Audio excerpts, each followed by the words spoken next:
Friends, our second lesson is from the Gospel of Mark, chapter 9, verses 2 through 9, and it is Mark's telling of the story of the Transfiguration.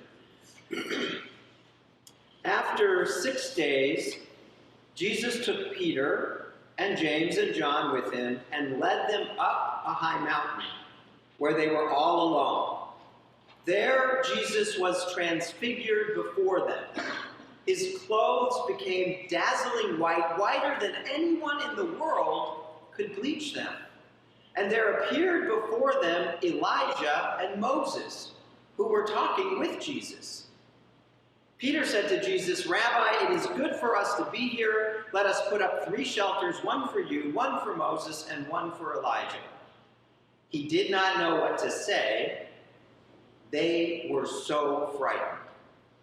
Then a cloud appeared and covered them, and a voice came from the cloud, "This is my son, whom I love.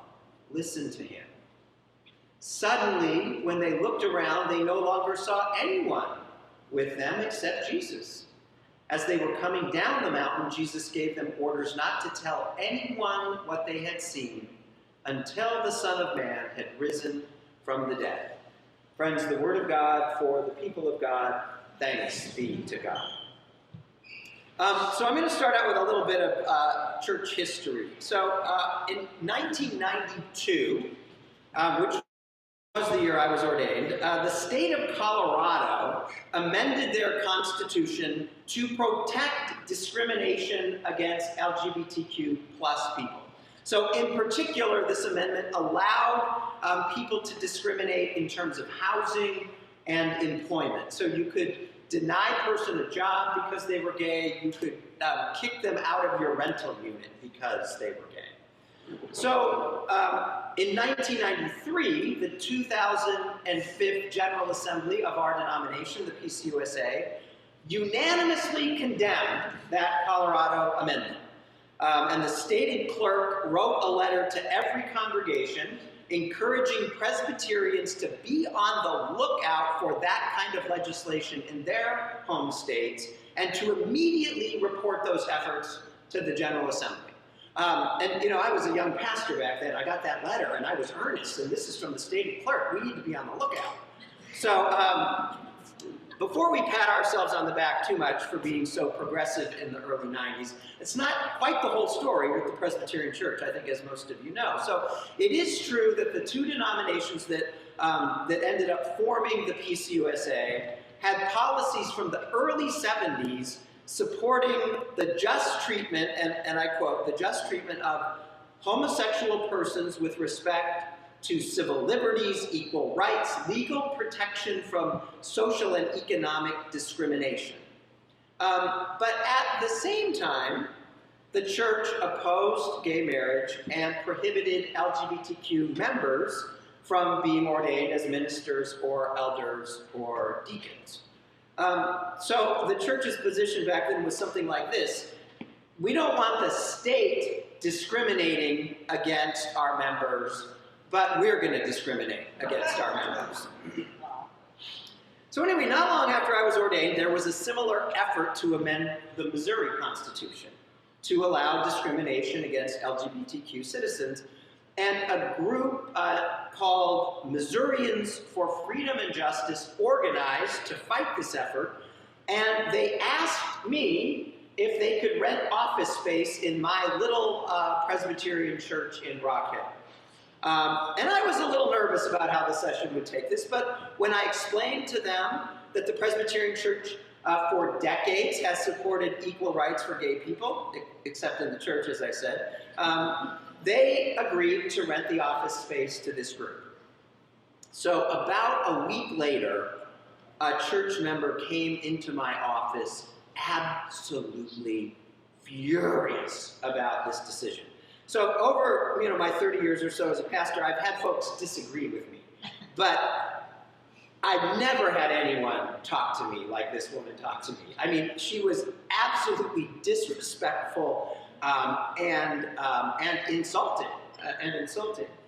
And in the course of her kind of rant, I sort of figured out why she was so upset.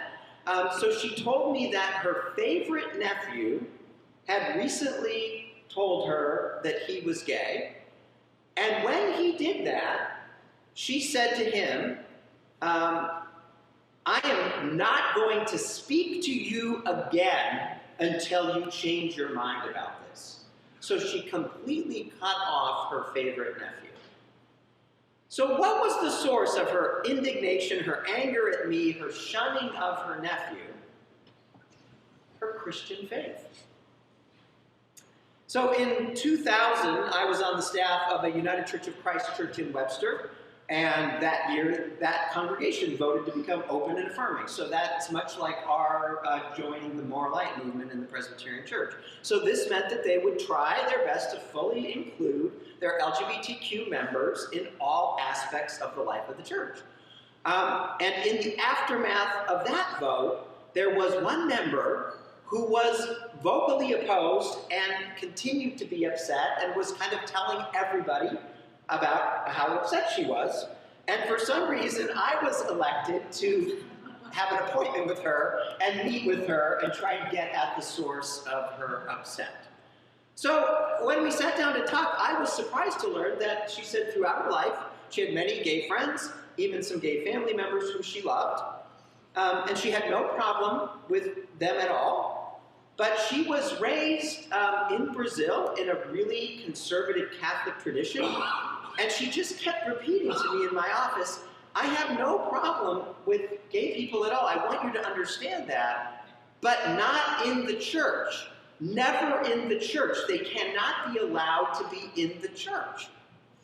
Again, so what was the source of her strongly held belief that there was no room in the church for LGBTQ people? And it was her Christian faith. So I got a dozen more stories like that, but let me skip to kind of a more recent one. So I think you know Stephanie in the church office has been on vacation for a couple weeks, and I have been checking the church voicemail. And so last week, we received this anonymous message on our voicemail. When I say we, I didn't receive it. We did. That means you too received this anonymous voicemail. And it went something like this. I'm calling you to tell you how foolish and misguided you are with your Black Lives Matter and your gay pride flags flying in front of your church. Your church has obviously gone astray. You're all going to hell.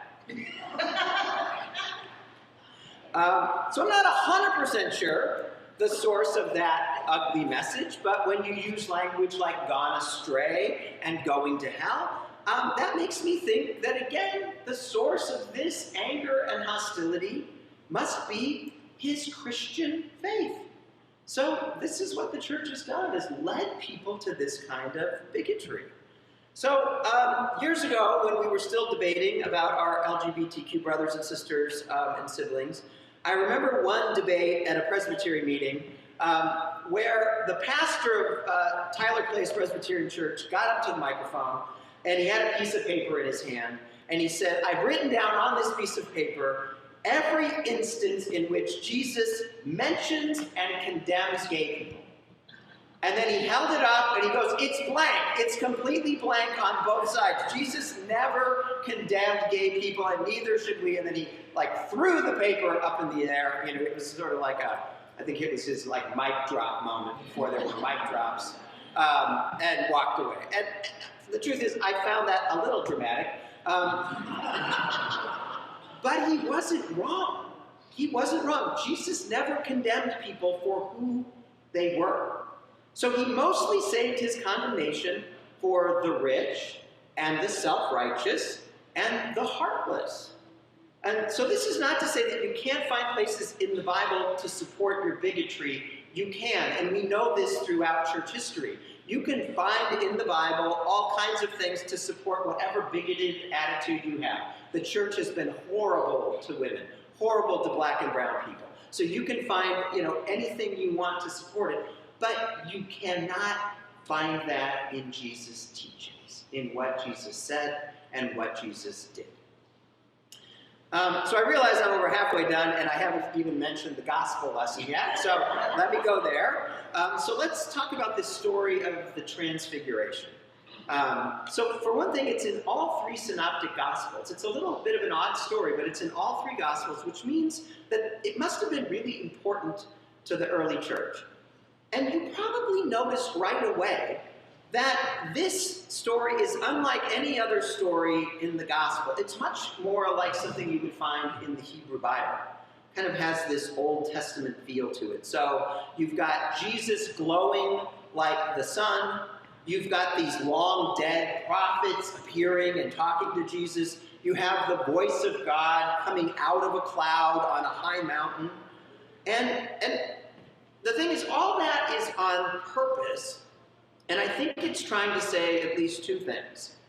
And the first thing it's trying to say is that Jesus is not who he appears to be. He's not an ordinary human. He's not just another great teacher.